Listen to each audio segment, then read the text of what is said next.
అందరికీ నమస్కారం. నేను Swaroopa Potlapalli. Welcome to Suman TV. వివాహేతర సంబంధాలన్నీ విషాదాంతాలే. వారిద్దరూ డాక్టర్లు. వారిద్దరి మధ్యకి ఓ సోషల్ మీడియా ఇన్‌ఫ్లుయెన్సర్ వచ్చింది. దీంతో భార్య ఆత్మహత్య చేసుకోవాల్సిన పరిస్థితి వచ్చింది. వరంగల్ డెంటిస్ట్ ప్రత్యూష ఆత్మహత్య కేసులో అనేక సంచలన విషయాలు బయటకు వస్తూ ఉన్నాయి.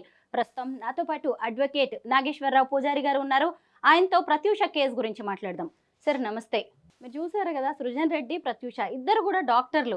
ఎంతో మంది ప్రాణాలను నిలబెడుతూ ఉంటారు. అలాంటి వాళ్ళు ఈరోజు ఒక కేస్ స్టడీగా నిలబడాల్సిన పరిస్థితి వచ్చింది. ప్రత్యూష మరో అమ్మాయి కారణంగా ఆత్మహత్య చేసుకుంది. ఈ కేసు గురించి మీరేమంటారు?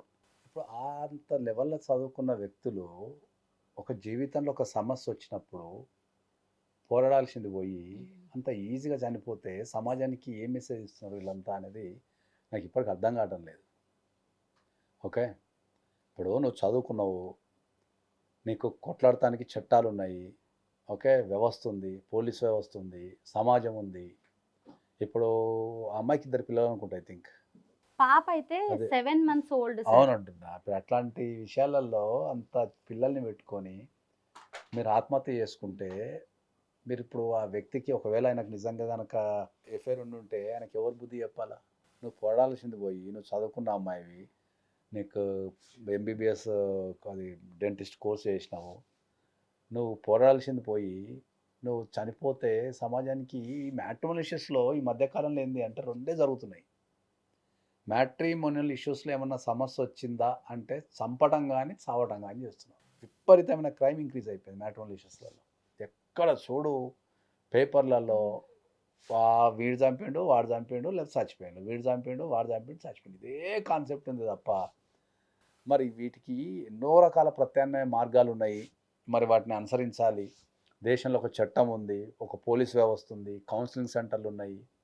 ఓకే. సరిదిద్దటానికి కౌన్సిలింగ్ ఇస్తానికి జనాలున్నారు. అవన్నీ ఆలోచించుకోవాలి గదా! ఏదైనా విషయము వచ్చినప్పుడు మనకు మ్యాట్రిమోనియల్ ఇష్యూస్‌లో ఏదైనా విషయం వచ్చినప్పుడు దాన్ని కూర్చొని పరిష్కరించుకుంటే అయిపోద్దని చెప్తా నేను. ఇదే కాన్సెప్ట్ పెట్టుకుంటే వీళ్ళకి అర్థం కాని విషయం ఏందంటే, ఇప్పుడు వీళ్ళని నమ్ముకున్న పిల్లలు ఏం గావాలా? అందరూ మంచిగుంటేనే పిల్లల్ని చూసుకోవడం కష్టం ఉంది. ఇక తల్లి చనిపోతే ఆ పిల్లల్ని ఎవరు చూడాలా? కష్టం వచ్చుండొచ్చు. కష్టం రాలేదని మనం ఎవరికీ చెప్తాంలేము. కానీ నీకేదన్నా కష్టం వచ్చినప్పుడు ఆ రంగాలలో ఉన్న ఎక్స్‌పర్ట్‌ని సంప్రదించి వాళ్ళ దగ్గర నుంచి సలహాలు, సూచనలు తీసుకోగలిగితే దాన్ని నుంచి ఈజీగా అధిగమించొచ్చు. This is the simplest process. Sir, doctor Pratyusha ఉన్నత విద్యావంతురాలు. చక్కగా డాక్టర్‌గా ప్రాక్టీస్ గూడా చేస్తోంది. ఇద్దరు పిల్లలు. భర్త సృజన్ రెడ్డి కూడా కార్డియాలజిస్ట్. ఇంత మంచి ఫ్యామిలీ. అయినా సరే ప్రత్యూష చివరికి ఒక మహిళగా, ఒక భార్యగా మాత్రమే ఆలోచించింది. అంటే ఇక్కడ ఆమె మానసిక పరిస్థితిని కూడా మనం ఆలోచించాలి. ఒక అడ్వకేట్‌గా చెప్పండి సార్. మీరు ఎంతో మంది ఫ్యామిలీస్‌ని దగ్గర నుంచి చూస్తూ ఉంటారు. కౌన్సెలింగ్ కూడా ఇస్తూ ఉంటారు కదా! ఇలాంటివి వచ్చినప్పుడు ఆడవాళ్ళు ఎలా స్ట్రాంగ్‌గా ఉండాలంటారు? ఇలాంటివి వచ్చినప్పుడు ఏందంటే ఆడవాళ్ళైనా సరే, మగవాళ్ళైనా సరే మీరు కౌన్సెలింగ్ తీసుకోవాలి కంపల్సరీ. భారతదేశంలో ప్రధానంగా వచ్చే ప్రాబ్లమ్ ఏంది అంటే కౌన్సెలింగ్ అనంగానే జనరల్‌గా మనం ఎప్పుడన్నా ఏదైనా సమస్య వచ్చినప్పుడు మనం ఆపోజిట్ పార్టీకి కాల్ చేసి కౌన్సెలింగ్ రండి అంటే, మేమేమైనా పిచ్చోళ్ళమా? మాకెందుకు కౌన్సెలింగ్ నువ్వే తీసుకో అంటుంటాం. కౌన్సెలింగ్ అంటే మనకు ఏదో మానసికమైన సమస్యలుంటనో, లేకపోతే ఇంకోటుంటనో కౌన్సెలింగ్ అనరు. ఏదన్నా ఒక విషయం మీద స్పష్టత లేనప్పుడు, ఆ రంగాలలో ఉన్న వ్యక్తులు కూర్చోబెట్టి ఎక్స్‌ప్లెయిన్ చేయటాన్ని కౌన్సెలింగ్ అంటారు. అంతే. అదేం ట్రీట్మెంట్ గాదు. Counselling is not a treatment. Counselling అంటే ఏందంటే, నువ్వు ఒక విషయం మీద నువ్వు తెలిసో, తెలియకనో నీకు ఇన్‌ఎక్స్‌పీరియన్స్ ద్వారా నువ్వు ఒక విషయాన్ని ఫేస్ చేస్తున్నప్పుడు, మాలాంటి ఎక్స్‌పీరియన్స్ ఉన్న వ్యక్తులు కూర్చోబెట్టి దానిపైన అవగాహన కల్పించడాన్ని కౌన్సెలింగ్ అంటారు. దానికి అందరికి నేను చెప్తున్నా సమస్యలనేటివి చాలా మందికొస్తాయి. అన్ని రకాలొస్తాయి. అవి వచ్చినప్పుడు ఏం చేయాలంటే ప్రధానంగా కౌన్సెలింగ్ అనేది మోస్ట్ ఇంపార్టెంట్. ఆయా రంగాలలో ఉన్న ఒక ఎక్స్‌పర్ట్‌ని పట్టుకొని, వాళ్ళకున్న ఎక్స్‌పీరియన్స్‌ని చూసుకొని, వాళ్ళ దగ్గరికెళ్ళి కూర్చొని, ఏదో రకంగా ఒక అపాయింట్‌మెంట్ సంపాదించి కూర్చుంటే వాళ్ళు ఎక్స్‌ప్లెయిన్ చేస్తారు. ఇప్పుడు చూడండి, ఇప్పుడు అంత అందమైన అమ్మాయి జీవితం ఖరాబ్ అయిపోయిందా? ఆమె తీసుకున్న ఒక్క డెసిషను, ఒక అందమైన అమ్మాయి జీవితం ఖరాబ్ అయిపోయింది. యంగ్ లేడీ ఆమె పాపం. ఆమెకి ఉన్న పిల్లల జీవితం తల్లి లేకుండా పిల్లలు ఎట్లా బతకాలా? ఆ చదువుకున్న వ్యక్తి డాక్టర్ జీవితం ఇప్పుడు జైలు పాలైపోయిందా? ఇప్పుడున్న సమాజంలో మ్యాట్రిమోనియల్ ఇష్యూస్‌లలో నాకు తెలిసి 70% of the issues only illegal contact ద్వారా ఏర్పడుతున్నాయి. భార్యాభర్తల మధ్యల సరైన బంధం ఏర్పడకుండా ఈ ఇల్లీగల్ కాంటాక్ట్స్ దారితీయటం అనేది ఇవన్నీ ఏర్పడిపోయి వీళ్ళు చంపడం కానీ చావటం కానీ ఈ రెండిట్లో ఏదో ఒకటి ఎంచుకుంటున్నారు. మీరు చెప్పింది కరెక్టే సార్. ఎందుకంటే సింపుల్. ఇప్పుడు మనం డాక్టర్ సృజన్ రెడ్డి గురించే మీరు మాట్లాడుకుందాం. ఏది తీసుకోండి, ఆయన హాస్పిటల్ ప్రమోషన్స్ లో ఈ భాగంగా ప్రపంచంలో జరిగిన ఇప్పుడు మనకు తెలిసి జరిగిన ఏ హత్య కానీ ఆత్మహత్య కానీ తీసుకోండి, మీరు ఎన్ని ఉదంతాలు తీసుకోండి, మీకు 70-80% ఇల్లీగల్ కనెక్షనే ఉంటుంది. ఇప్పుడు హనీమూన్లో చంపిన కేసు అక్కడ మిజోరాంలో ఎక్కడ హనీమూన్లో చంపిన కేసు ఏముంది? తేజేశ్వర్ కేసు ఏమైంది? తేజస్విని కేసు ఏముంది? అది ఇల్లీగల్ కాంటాక్టే.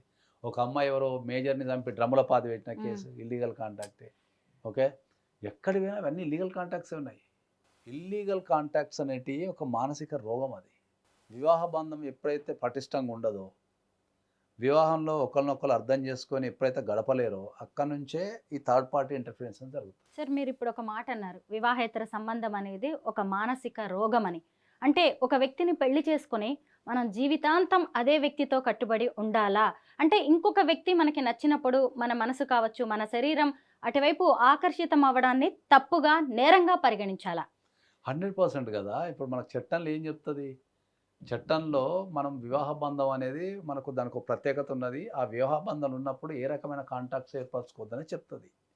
సో నువ్వు ఒకవేళ నీకు నచ్చకపోతే నువ్వు కోర్టుకెళ్ళు, డైవర్స్ అప్లై చేసుకో, జ్యుడిషియల్ సపరేషన్ ఉంది, కౌన్సిలింగ్ తీసుకో తప్ప ఇప్పుడు ఒక సంబంధాన్ని నువ్వు లీగల్గా ఒక వైఫ్ హస్బెండ్ ఉండి నువ్వు థర్డ్ పార్టీతో నువ్వు ఎట్లా మెయింటైన్ చేస్తున్నదే కదా పాయింట్. ఈ పాయింట్లోనే మళ్ళీ సుప్రీంకోర్టు ఇంకో కేసులో ఇంకో రకమైన తీర్పు ఇచ్చింది సార్. ఇద్దరు మేజర్ల మధ్య ఒక శారీరక సంబంధం వాళ్ళ ఇద్దరికి ఇష్టమై ఉంటే దాన్ని నేరంగా పరిగణించాల్సిన అవసరం లేదని కూడా చెప్పింది. దేశంలో అతిపెద్ద ప్రాబ్లం ఏంది అంటే, నేను నిజంగా చెప్తున్నా ఏంటంటే అతిపెద్ద ప్రాబ్లం ఏంది అంటే ఒక విషయాన్ని ఎవరు చక్కగా అర్థం చేసుకుని ఓపిక లేకపోవడం, ఎవరికి నచ్చినట్టుగా వాళ్ళు ఎవరికి తీసుకోవడం. నచ్చినట్టు వాళ్ళు తీసుకోవడం. సుప్రీంకోర్టు ఇచ్చిన జడ్జిమెంట్ 300 పేజీలు ఉంది. సుప్రీంకోర్టు ఇచ్చిన జడ్జిమెంట్ 300 పేజీలు ఉంది. ఆ 300 పేజీలలో ఇది వాళ్ళకి సుప్రీంకోర్టుకు తెలుసు, ఈ జడ్జిమెంట్ కనుక డెలివరీ చేస్తే దేశంలో ఏం జరుగుద్ది అనే విషయం తెలుసు. కానీ ఆ 300 పేజీల జడ్జిమెంట్లో ఎన్నో రకాల ఒపీనియన్స్ తీసుకొని ఒక కన్క్లూజన్కి వచ్చారు. ఆ కన్క్లూజన్కి వచ్చిన దాన్ని అందరికి నచ్చినట్టు అన్వయించుకుంటున్నారు. కానీ సుప్రీంకోర్టు ఎక్కడ కూడా మీకు ప్రోత్సహించలేదు ఇల్లీగల్ కాంటాక్ట్స్ని. అవును సార్. ఓకే, ఎక్కడ ప్రోత్సహించలే. ఇల్లీగల్ కాంటాక్ట్స్ పెట్టుకొని రెచ్చిపోండి, పారిపోండి, లేచిపోండి అని చెప్పలేదు సుప్రీంకోర్టు.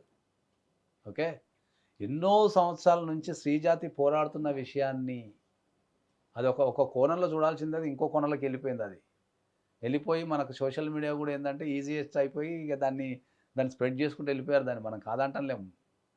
దాని యొక్క అర్థం వేరు, దాని పరమార్థం వేరు. అందరు వాళ్ళకి నచ్చింది ఈజీగా ఉన్నది తీసేసుకున్నారు దాంట్లో, అంతే. ఏంటంటే ఇల్లీగల్ కాంటాక్ట్ పెట్టుకుంటే మా క్రైమ్ లేదు, గంతే. ఇల్లీగల్ కాంటాక్ట్ పెట్టుకుంటే ఒక క్రైమ్లో రిజిస్టర్ చేయరు తప్ప మిగతా ప్రొవిజన్స్ చాలా ఉన్నాయి మనం ఇబ్బంది పెట్టడానికి. తప్పు చేసిన వ్యక్తిని ఇబ్బంది పెట్టడానికి చాలా ప్రొవిజన్స్ ఉన్నాయి. అది ఫస్ట్ పాయింట్. రెండోది, సుప్రీంకోర్టు ఇచ్చింది ఏంటంటే దాంట్లో ఇంతకుముందు మనకు 497 అనే ఒక ఐపీసీ సెక్షన్ ఉంది. దాంట్లో అసమానతలు ఉన్నాయి. అంటే లేడీస్కి జెంట్స్కి మధ్యలో కరెక్ట్ లేదు ఆ చట్టం. సో దాని గురించి మాట్లాడుతూనే చేసింది తప్ప మిమ్మల్ని అందరినీ ప్రోత్సహించేసి ఇల్లీగల్ కాంటాక్ట్స్ పెట్టుకోండి అని చెప్పలేదు సుప్రీంకోర్టు. కాకపోతే అందరికి అది ఇష్టం కాబట్టి అందరూ అది తీసేసుకొని ఇక దాన్ని ముంగట బూచి కింద చూపిస్తున్నారు. ఎవరు సుప్రీంకోర్టు చెప్పనియండి, జనరల్ పబ్లిక్ చెప్పండి, ఎవరు చెప్పినా ఒక ఇల్లీగల్ పని చేయడం ద్వారా ఎవరి జీవితాలు లాస్ అవుతాయి? ఆ సామాజిక స్పృహ ఎవరికి ఉండాలి? ఒక ఇల్లీగల్ పని చేస్తే నా జీవితం ఖరాబ్ అవుతుంది, నేను జైలుకి వెళ్తుంటా కదా అనేది వీళ్ళకు ఉండాలి, చేసే వ్యక్తికి ఉండాలి. అదే సుప్రీంకోర్టు ఫైనల్గా చెప్పేది.